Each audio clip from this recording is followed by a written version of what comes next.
Tom Brady, super impressed with Derek Carr and the Saints' dominant win versus the Dallas Cowboys. All right, so Tom Brady in his second game as an analyst on Fox was calling the Saints-Cowboys game. And much like everyone else, had to be pretty surprised with what he saw. The Saints absolutely dominate / destroy / dog walk the Cowboys in Jerry World in front of everybody. A couple days after, Dak Prescott signs his enormous $60 million a year contract. Ooh, and buyer's remorse, anybody? So, since Tom Brady is the greatest quarterback to ever live, I will allow him the grace of telling us what he thought about the New Orleans Saints in this game. Let's just start here. At the pregame, we talked about whether or not this was more important for New Orleans or Dallas. I think the Saints came out of the gate right away and showed that, this game was important for them regardless of where it was played. Not to interrupt you, Tom, but I think this game is important for the Saints in the same way that I think it was important for Dallas before the game. Before the game, if Dallas comes out there and smokes the Saints, then the conversation would be, okay, Dallas is for real. The conversation would be, all right, Detroit lost, San Francisco lost. Like, is Dallas the best team in the NFC? That would be the conversation if the Cowboys would have beat the Saints, covered handedly, whatever, like they did against the Browns. 100%, you'd be hearing a week full of, is the Cowboys the best team in the NFC? Why I think it's important, just as important for the Saints, or important for the same reasons, is because now I think you have to have the conversation. And this is crazy to even say just a couple weeks into the season.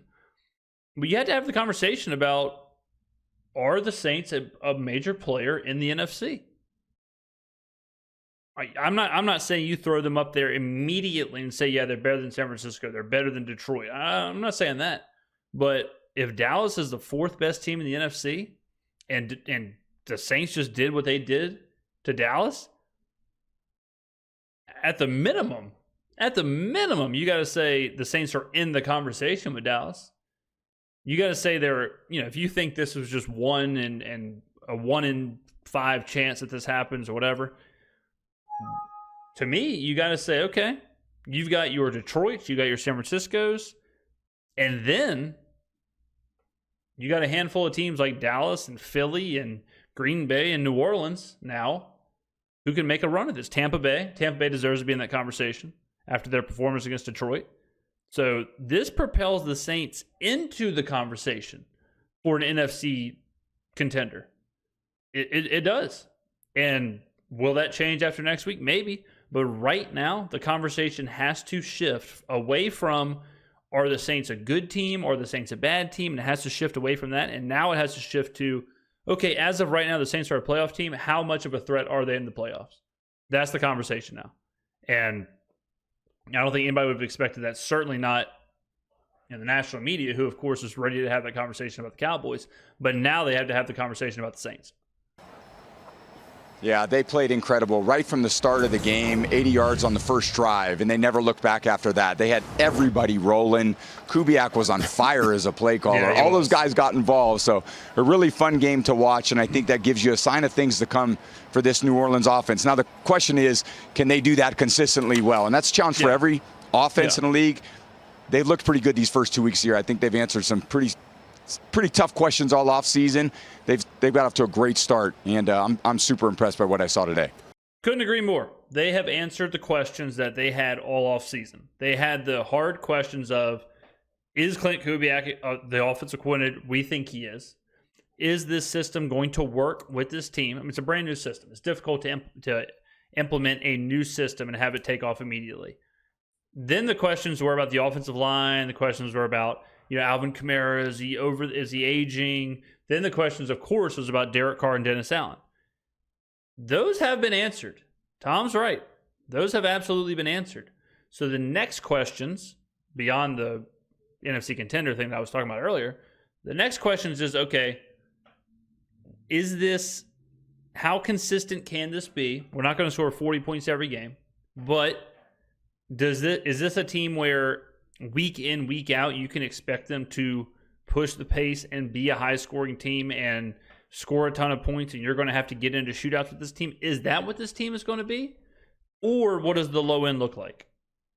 What happens when the Saints kind of get punched in the mouth? What happens when things aren't firing like this? What happens if you go down 17-0, 14-0? What happens if you go down 10-0? We haven't seen this team even in a competitive game at this point. Jake Haener has played in both games. I mean, that tells you enough. Okay, so right now, I think we understand what the Saints' ceiling is. We don't understand perfectly right now, like what the Saints' like baseline is going to be. If I had to guess, and I could be wrong, I never am, but I could be wrong. If I had to guess, the Saints' baseline is going to be an above-average playoff team. I think that the offense is going to be top 8-ish. It's going to be a team that's going to push. But we're a weird kind of good offense because Kubiak is so willing to run the football and so willing to chew clock. We are absolutely not a team like Green Bay was last year, where it's going to be Derek Carr hucking the ball 50 times a game, and we're going to get into these crazy shootouts. If given the opportunity, Klint Kubiak will absolutely happily eat up clock with 8-minute drives like we saw against Dallas, have a 5-minute, 6-minute, 7-minute, 8-minute drive totaling 12, 13, 14 plays. He is more than happy to do that. And we've seen in both games, Derek Carr has looked like the greatest quarterback to ever play the game. Hasn't topped 300 yards. You know, he's not putting in these like fantasy performances, right? So I think we're going to be much more of a San Francisco 49ers style of push the pace offense, which it's a super easy comparison, but similar to the Rams where they're running the ball and they're doing play action and they're kind of dumping the ball to tight ends and these screens, and then they chunk you for 15 yards to Cooper Kupp, and the next thing you know, they have 34 points. That's what I think the Saints will probably do versus just like the old school Chiefs of just bombing the ball all over the place and trying to get into these crazy shootouts. So we're somewhere in there. Where I don't think we are is I don't think the floor is this like disjointed offense who can't get out of their own way. I don't think we'll ever get into a situation where we're stagnant or we just can't move the football or we just don't have the answers or anything like that. I think it'd be very difficult to contain us for a long period of time. Tom, what's up, man? It's Gronk here. And we always stress the importance of going on the road and scoring first and setting the tone. How did the Saints do that today? Yeah, well, they mixed personnel, they mixed formations, they had these challenge emotions, and then they got these chunk plays early in the game off the play action. So Derek Carr, we had a lot of questions about him. He made some just A-plus throws today down the field, hitting guys in stride. And this scheme, if you play from ahead, and that defense has to deal with every bootleg, every gimmick play, and then high percentage passes that they have in the offense, it's very hard to stop. So we're thinking at halftime, when you're in Coach Zimmer, you go in, what do you tell them to do, guys? What do you want to stop? You got to stop the long ones. But then here you go. You got the inside run game, the outside run game, the reverses, the bootlegs. It was just a real challenge for Dallas to actually get them into a third down and use what their strength is, which is their pass rush. Hey, I mean, I know it's Tom Brady. I know he's the greatest quarterback to ever play the game. But, man, he's speaking some truth. And Tom Brady is lighting it up in this analysis, 100%. When you run this offense and there's the gimmicks, there's the motion, there's the sweeps, there's the play action, there's all this other stuff, and you don't even know what you're protecting. I remember at one point during the game, Micah Parsons was on the sideline, and they were saying that, you know, Micah Parsons is on the sideline because it's running downs, and they want to conserve his energy for passing downs when he can get after the quarterback. And then like 2 plays later, it was 3rd and 7, and they threw a toss to Kamara, and Kamara picked it up. It's like, that's kind of the point. That's exactly it. They're keeping Micah Parsons off the field because at that point they're just churning clock, whatever. Dallas gets him on the field. Dallas thinks, okay, this is an opportunity for Micah Parsons to impact the game.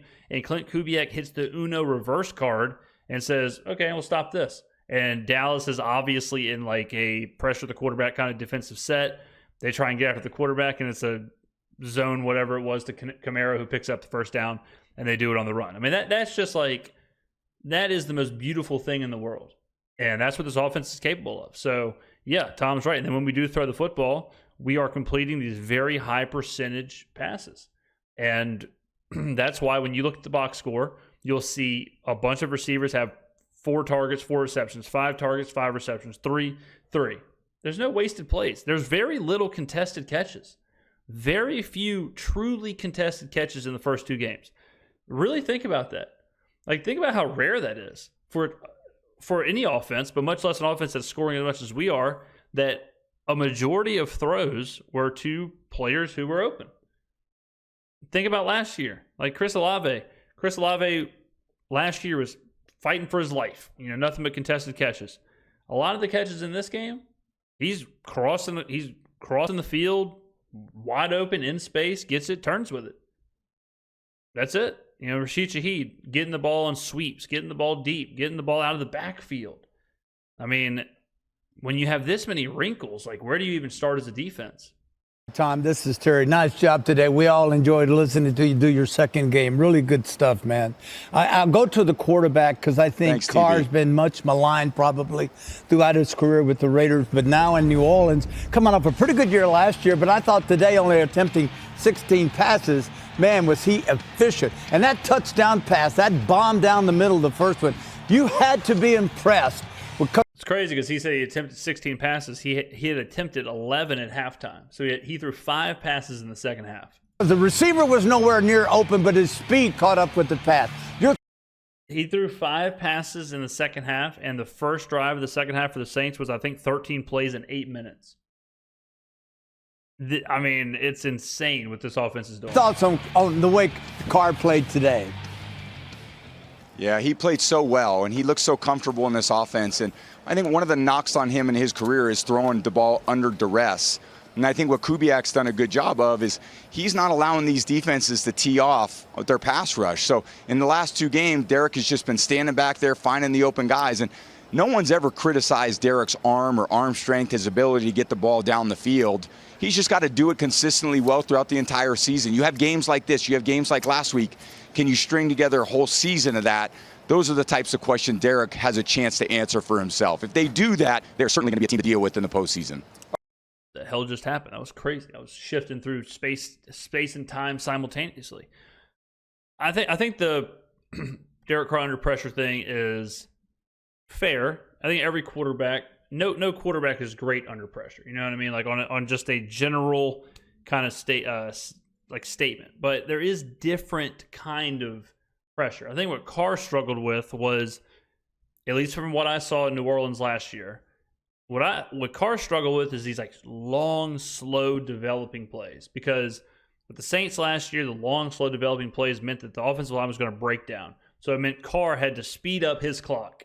And it meant he's either moving around in the pocket, panicking because the pocket's falling apart, and he knows he has to buy time, or he's rushing the throw because he knows that he's about to get hit and the play isn't fully developed yet, but he's got to get rid of it anyways. Like, it was that combination of things. He's still getting hit per se, or maybe not getting hit, but there's still pressure, and he's still being asked to move. I mean, the 3 touchdown passes against Carolina, he wasn't in the pocket for 2 of them, and 1 of them he was getting hit. He was getting hit. He got hit on a touchdown pass today. So Carr is more than willing to stand in there. It's not a question of like, will he stand in the pocket? And I think the big key is that these plays are quick, and even when they're not quick, they're efficient. So even when they're not quick, Derek is not as worried about like what throw versus making the throw. So whenever he gets to focus on, I'll take this hit, but I know I just have to make this throw, and he can trust in that throw, and he can trust that the receiver's going to be in space or whatever. He is, over 2 games, he has proven that he's more than willing to sit in the pocket and get hit, and he's very comfortable in that situation. So I think I give a lot of kudos, obviously, to Derek, but I give a lot of kudos to Klint Kubiak and this system. And it's freeing up Derek. It's taking some of that off of his plate. Before Derek, like I said, he's worried about the pocket collapsing. He's worried about the play not developing. He's worried about getting hit. He's worrying about his timer in his head. Some of that's gotten taken off. Like, there isn't really that much of a timer in your head anymore because the play is so fluid. The play is so quick. It's so efficient. It's such a fast read. So that's being taken off. The long development of the plays, that's being taken off. So all he's really got to focus on is in those situations under duress is stay in there, take the hit if you have to, and deliver the ball to the designed target. All right, thanks a lot, Tom. Your first 2 games blowouts. You got Ravens and Cowboys next week. We'll see if we can get you a closer one. Thanks a lot, buddy. I appreciate care, it, man. guys. Great to see you guys. We'll see you next week. Okay. Tom did good. I think Tom did good. The second in this game in the Saints game, I thought he was fine. I think a lot of people are like, "Oh, Tom Brady's going to come out there and he's just going to turn it into like a Manning cast situation." Like he's not doing that. I wouldn't want him to do that. I wouldn't want him to just take over the broadcast and make it a Tom Brady show. Like I think he's fine. I think people just love hating on everything. So after the first week, I thought it was ridiculous. But yeah, he's seeing things real clear with this system. I'll tell you that. Tom Brady is seeing things real clear with how this thing operates. And yeah, you get the Dallas defense, you get Mike Zimmer confused, or you get them kind of at it where they're holding their hands up, like, what the hell are we supposed to do here? We'll see, because we play a lot of worse defenses than Dallas this year. We play a lot of worse coaches or defensive coordinators and Mike Zimmer. We play a lot of offenses that are worse than Dallas. So all things are pointing up. It's all positive right now in Who Dat land. But let me know what you thought about this. Thank you very much for watching. I will see you in the next video.